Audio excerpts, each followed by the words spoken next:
رفضت دار النشر الإفصاح عن قيمة العقد أو عن تفاصيله، لكن صحيفة فاينانشال تايمز كشفت عن أن قيمة العقد تفوق 65 مليون دولار للكتابين.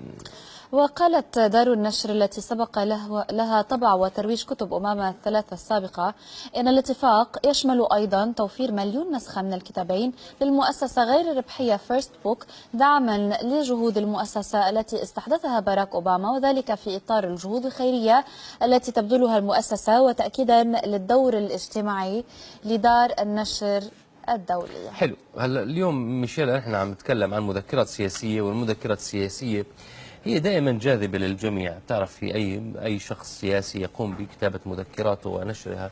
اليوم نتحدث عن الرئيس الأمريكي باراك أوباما، يعني أكثر رئيس أيضا مثير للاهتمام كونه يأتي من أصول إفريقية.